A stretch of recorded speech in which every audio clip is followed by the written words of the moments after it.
Y ahora ya está grabando, ¿vale? Y cuando acabemos, clicas aquí en el cuadro. Y pasas Tendré que comprarlo para ver a qué te refieres, ¿no? Sí. Ya estaría grabado. Porque lo otro no vale gran cosa. Bien, ¿Te presentas? bueno, pues ya sabes quién soy, ¿no? Doctor Sánchez. Va. A ver, primero estaré un poco sentado. Bueno, vamos a ver. Lo que yo os voy a presentar es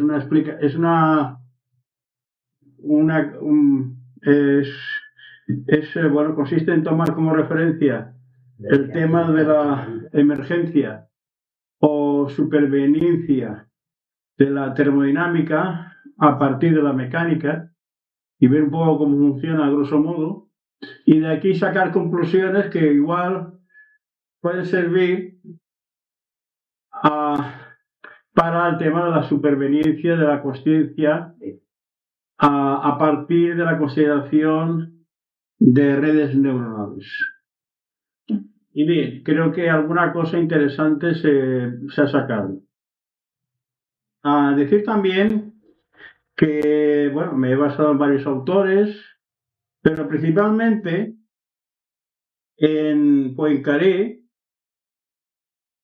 el famoso clásico Ciencia y Hipótesis, que ya sé que es un libro de principios del siglo XX, alguno pensará que está anticuado, pero vamos a ver que no está tan anticuado. Después también he considerado el significado de la relatividad de Albert Einstein. Alguien dirá, bueno, ¿ya qué viene esto? Bueno, ya veremos. Y ya entrando en algo más actualizado, pues este de aquí, Física y Azar, del filósofo americano Lawrence Clark, que trabajó mucho en el tema de la reducción de la termodinámica a la mecánica estadística. También, bueno, hablaré de otros autores, ¿no? También sale Penrose y tal. Y bueno, vamos a ver. Primer comentario. Bueno, uno de los problemas que ya sabéis que ha habido sobre el tema de la reducción de la termodinámica a la mecánica, tema que ha dado lugar a la famosa mecánica estadística, ha sido el de cómo un ser como un demonio de Maxwell que percibe moléculas puede supervenir conceptos termodinámicos. Veremos que esto no es tan fácil. Bueno, y aquí hago referencia al demonio de Maxwell, un ser que solo ve moléculas y, bueno, cómo se lo podría montar para supervenir conceptos termodinámicos desde su punto de vista. Y bien, pues se supone que esto tiene que funcionar. Vaya, empezamos con sorpresas. El otro. Bueno.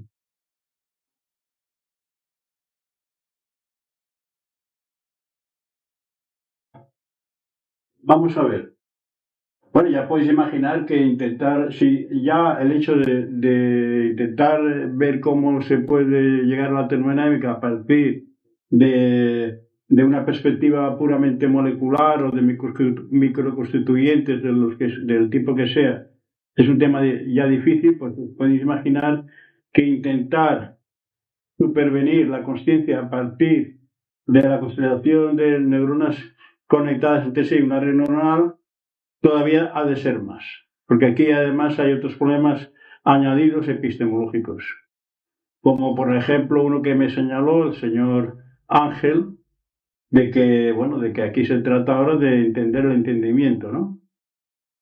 Eso es un tema aquí de una dificultad añadida ya al tema ya de por sí difícil de supervenir la termodinámica a partir de la mecánica. Y bien, vamos a ver algunas estrategias que se han puesto en práctica para supervenir la termodinámica. Ya sabéis que la ciencia es la transformación del calor en trabajo y viceversa en sistemas macroscópicos del orden de 10 a 23 microconstituyentes aproximadamente. Bueno, hemos visto que, bueno, vamos a ver varias estrategias. Una ha sido el de establecer analogías formales,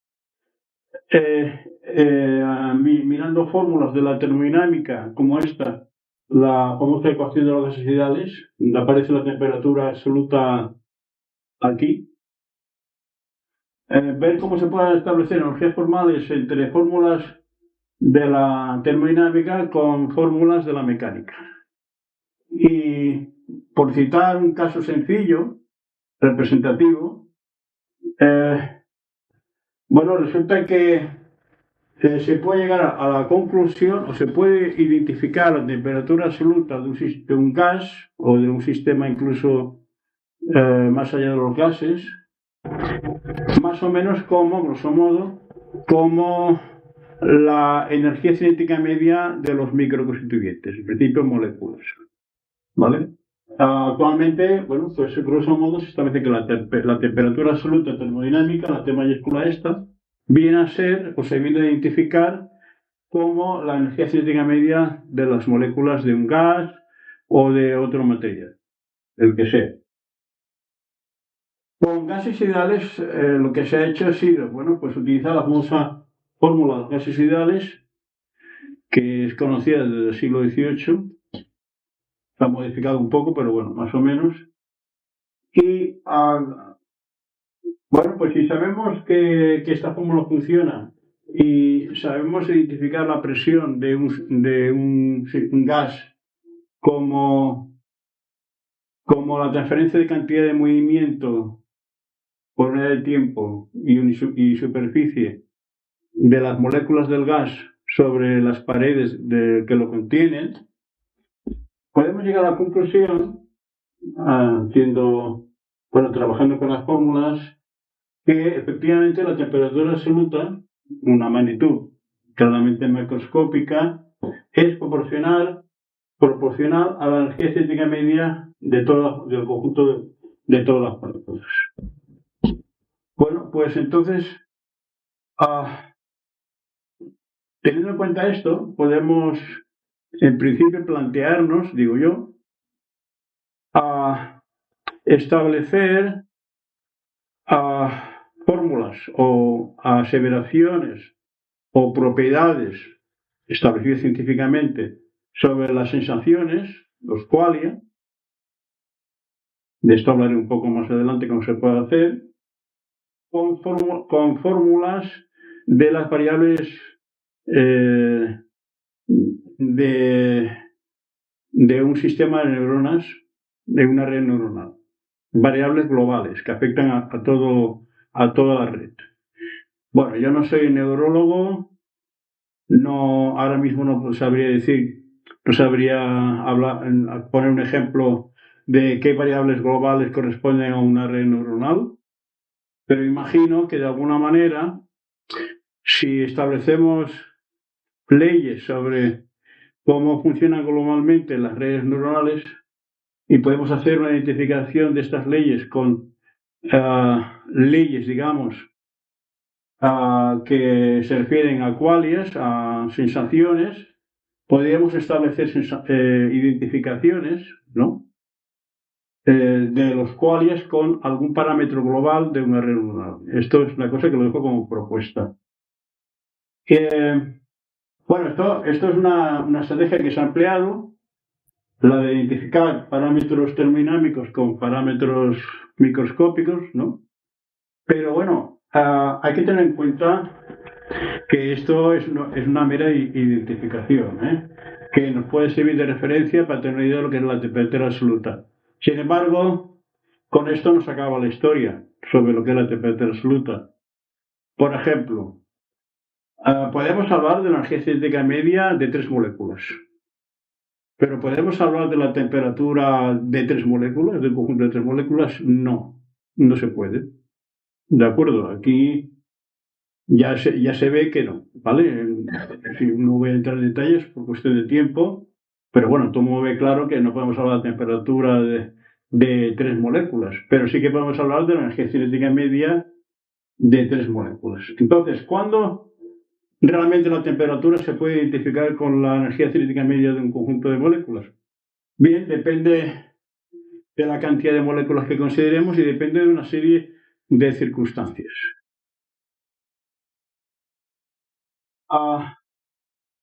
Ya Lawrence Scarr, señor que escribió este libro, ya nos advirtió sobre este problema. En fin, aquí está remarcado este párrafo, lo voy a ampliar. Como podéis ver aquí comenta, bueno, viene a decir que la historia de reducir conceptos termodinámicos con conceptos mecánicos no consiste en una mera identificación. Como dice aquí, la mecánica por ella misma, teniendo en cuenta los constituyentes del sistema macroscópico, no puede hacer el trabajo, no podría hacer el trabajo, no podría resolver el problema completamente. Como veis aquí, pues bueno, voy a poner que ni siquiera considerando las demás probabilidades naturales que da lugar a la historia de la mecánica estadística. Mucha gente identifica la temperatura absoluta a través de fórmulas de la mecánica estadística, pero con esto hay que tener mucho cuidado. Estas identificaciones pueden servir para conjuntos de moléculas en unas ciertas condiciones, de las que habría que hablar bastante, ¿no? Con estos detalles no voy a entretener, pero quiere decir que no es un tema cerrado, Bueno, pues estos problemas que hay con las identificaciones entre magnitudes termodinámicas y magnitudes microscópicas también los podemos tener con identificaciones de los qualia o sensaciones con hipotéticas leyes que afectan a las variables globales que caractericen el funcionamiento de una red neuronal. Repito, no soy neurólogo. Aquí, a ver si hubiese un neurólogo aquí, nos haría un juego. Y bueno, comento aquí, ¿se podría identificar con un procedimiento similar a la conciencia con alguna concepción asociada a un cerebro como conjuntos neuronales interconectados? ¿Se podría hacer unas identificaciones parecidas? Yo dejo aquí la pregunta y he hablado un poco de cómo se podría hacer grosso modo, ¿no? Aquí en este esquema comento, bueno, si podemos identificar ciertas variables globales de los conjuntos de moléculas con las magnitudes termodinámicas, cogiéndolo con pinzas, claro, ¿por qué no podemos identificar variables globales que afectan a redes correspondientes a redes neuronales con la propia consciencia? ¿Por qué no? Se podría intentar, ¿no? No sé si los neurólogos u otros científicos han ido por esta vía, no lo sé, no tengo ni idea, Yo lo dejo aquí. Aquí comento que lo que he dicho antes, ¿no? Sobre que si tenemos pocas moléculas, no tiene sentido hablar de la temperatura. No tiene sentido hablar de una temperatura de un sistema físico en condiciones estándar que tenga un número de constituyentes menor que 10 elevado a menos 9 metros. Normalmente, que tenga un tamaño de 10 elevado a menos 9 metros. Entre 10 elevado a menos 9 metros y 10 elevado a menos 6 metros, estoy hablando de sistemas en condiciones estándar, puede hablarse de una especie de prototemperatura. Ahora explicaré un poco eso que es.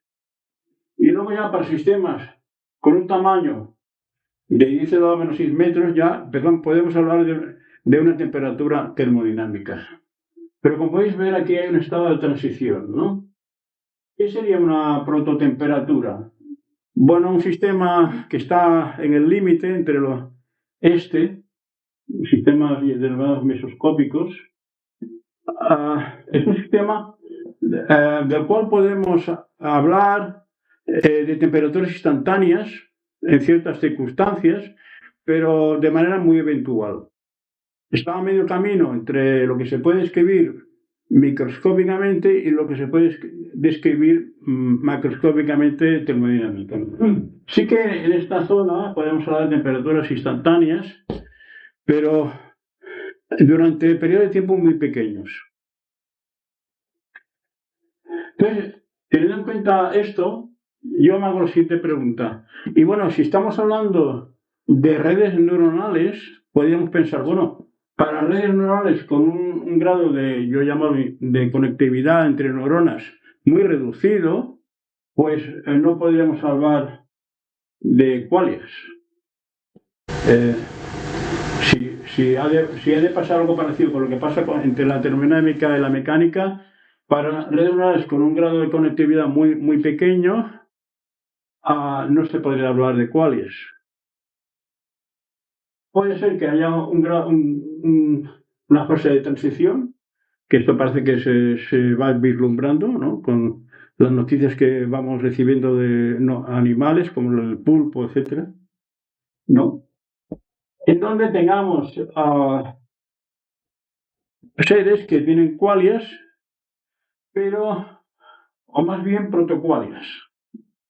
Y yo me estaba preguntando, ¿qué podría ser un protoqualia? Algo como concepto paralelo al de la prototemperatura. Bueno, pues el señor Ambrosio en su conferencia previa me ha dado una idea. Puede ser que lo que pase con las protoqualias estas, que yo llamo protoqualias, sean qualias que no tienen la consistencia, digamos, que tienen las de los seres humanos, pero que están en una fase embrionaria. Y luego ya, para cierto grado de conectividad, no me preguntéis cuál, ya podríamos hablar de qualias en sentido pleno, ¿no? Verá que, bueno, si tenemos que hacer una historia paralela a la historia de la revolución termodinámica a los sistemas microscópicos, podría tener sentido hablar de fases de transición entre sistemas neuronales que prácticamente no tienen qualias y sistemas neuronales que tienen qualias plenos, ¿no?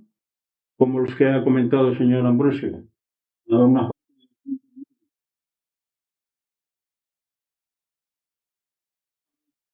Tenemos otra segunda estrategia para estudiar cómo podemos determinar la reducción de la termodinámica a la mecánica microscópica, que se basa en el llamado principio de control, que fue introducido por el alemán Hermann Haken.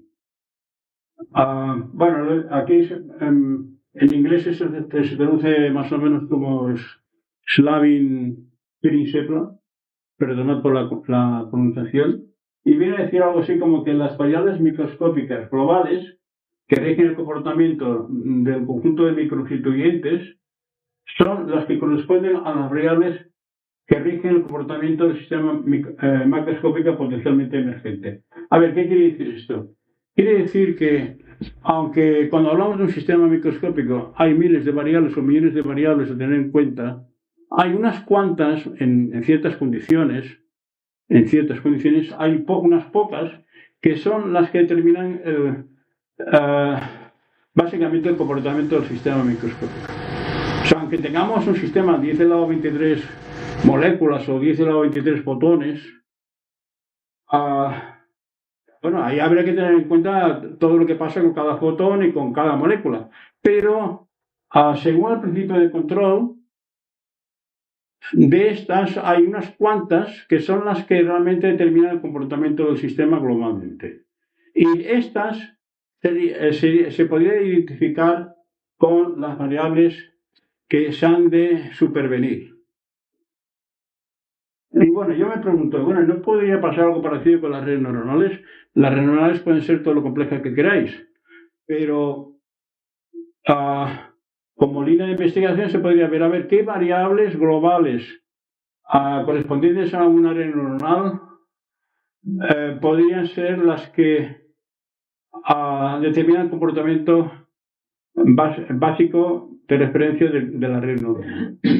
Y estas variables globales, que son las que determinan el comportamiento global del sistema de una red neuronal, pues, serían candidatas a ser identificadas con qualias, pienso yo.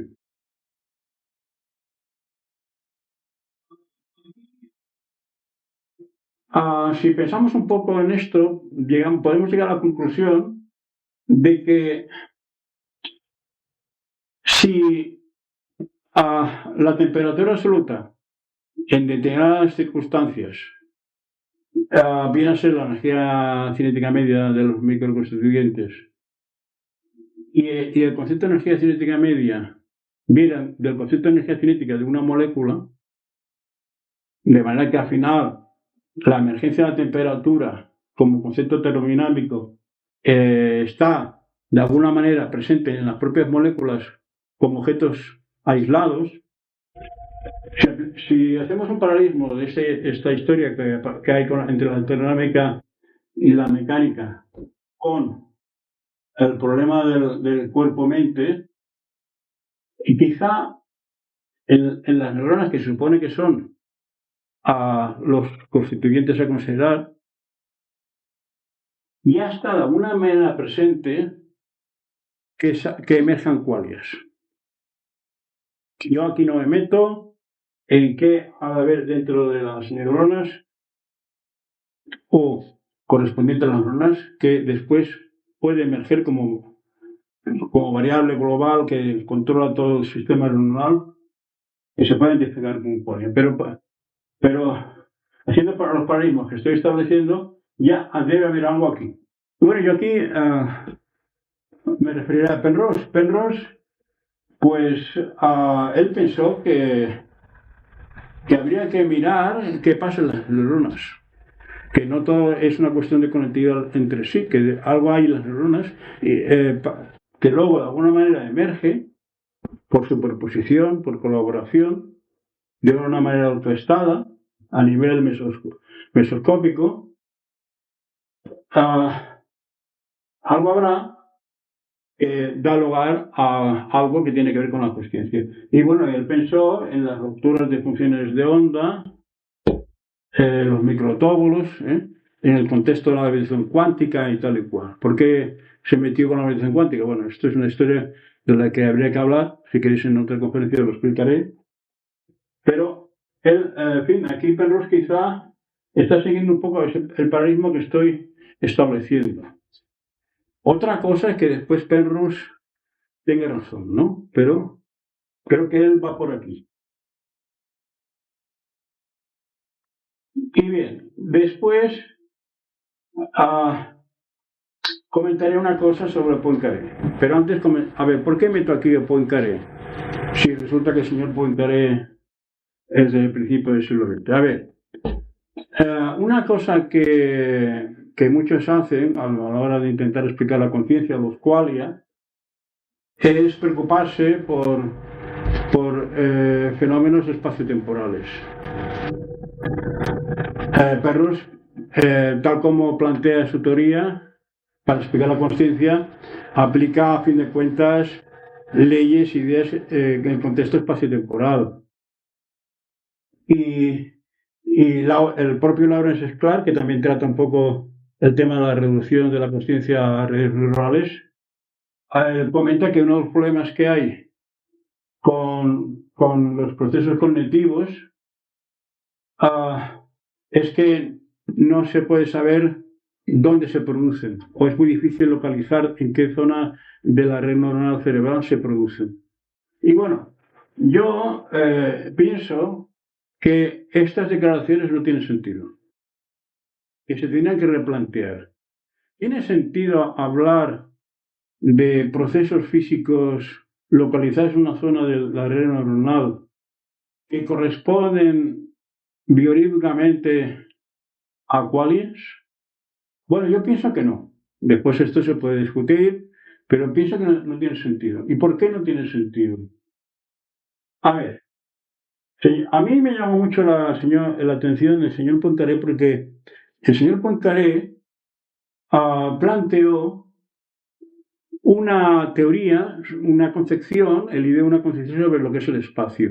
Y resulta, claro, ahora sé algo, entrar en detalle, resulta que, según él, nosotros llegamos a la concepción de espacio a partir del devenir que nosotros tenemos con los qualia. con las sensaciones visuales en concreto. Sensaciones visuales si puede ser de carácter intersubjetivo y objetivo. Él, a partir de las sensaciones visuales que tenemos, establece la concepción de espacio. Fijaros. Entonces, claro, el espacio es algo que está derivado de los qualia, no al revés. De manera que no tiene sentido hablar de qualia se ocupan espacio. De hecho, es una cosa que también llama la atención, se ha comentado mucho. Los qualias no ocupan espacio, ocupan tiempo, pero no ocupan espacio. Bueno, y alguien dirá, bueno, pero aquí estamos hablando de un señor que escribió una cosa a principios del siglo XX. Pero aquí tenemos unas páginas del famoso libro de Einstein, Principio de la Relatividad, donde declara, lástima que no me suele muy bien, aquí declara que él tomó como uno de sus puntos de partida para la teoría relativa en general la concepción de espacio de Poincaré. Él dice aquí, lo veis, que para él Poincaré tiene razón. Y lo que explica aquí se refiere a su libro Ciencia e Hipótesis.